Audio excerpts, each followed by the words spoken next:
Hello అండి. అందరికీ నమస్తే. వెల్కమ్ టు రమా శ్రీనివాసం. ఇవాళ అద్భుతమైన పొటల్స్ కర్రీ చేస్తున్నాను. చాలా టేస్టీగా ఉంటుంది. మార్కెట్ నుంచి పొటల్స్ తీసుకొచ్చాననమాట. చాలా రోజులైందని చెప్పి. పొటల్స్ శుభ్రంగా కడిగేసుకొని ఇలాగ చిన్న చిన్న ముక్కల కింద కట్ చేసుకొని పక్కన పెట్టేసుకోవాలి. ఈలోపు మనం కారానికి మసాలా అది వేయించుకుందామండి. మసాలా అంటే ఏం లేదు, పల్లీలు, అలాగే కరివేపాకు, ఎండుమిరపకాయలు, నువ్వులు, ధనియాలు, జీలకర్ర, ఇష్టమైన వాళ్ళు వెల్లుల్లి. నేను ఒక 4 వెల్లుల్లి రెబ్బలు వేసుకున్నాను. ఇవన్నీ కూడా డ్రై రోస్ట్ చేసుకోవాలండి, ఆయిల్లో కాదు.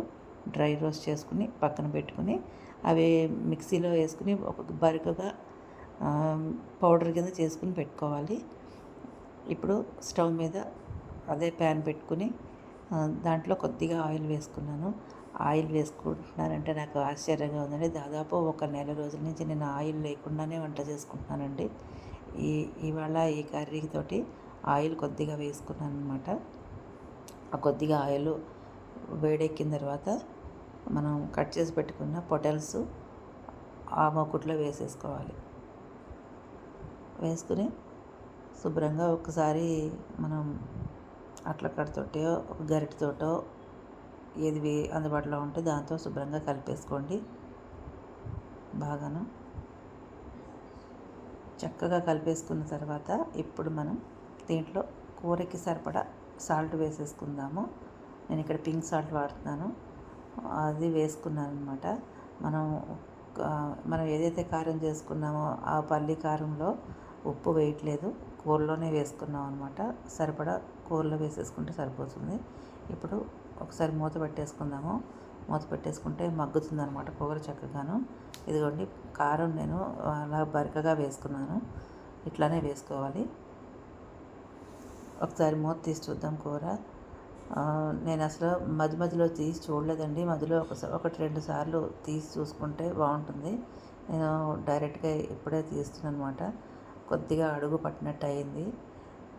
అలా కాకుండా మీరు మధ్యలో ఒకసారి చెక్ చేసుకుంటూ ఉండాలన్నమాట.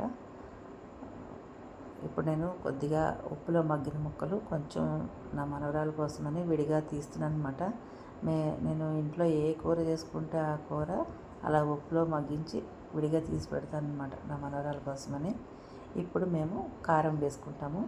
పల్లి కారం ఏదైతే ఉందో ఆ కారం మొత్తం అంతా దీంట్లోకి కూరలో వేసేసుకుని ఒకసారి శుభ్రంగా కలిపేసుకోవాలన్నమాట. అడుగు నుంచి పై వరకు మొత్తం కలిసేంత వరకు కలిపేసుకుని ఒక 2 మినిట్స్ అయిన తర్వాత మనం స్టవ్ ఆఫ్ చేసుకుంటే మన కమ్మటి కూర రెడీ అయిపోయినట్టేనండి. ఇంతేనండి, చాలా ఈజీ, చాలా సింపుల్గా చేసేసుకోవచ్చు. పెద్ద శ్రమ పడాల్సిన అవసరం ఏం లేదు. ఇది ఆయిల్ లేకుండా చేసుకున్నా కూడా చాలా సూపర్గా ఉంటుందండి. చెప్పాను కదా, ఇవాళ నేను కొద్దిగా ఆయిల్ వాడానన్నమాట. ఎన్ని రోజుల నుంచి వాడలేదు. నచ్చిందా మీకు? Thank you.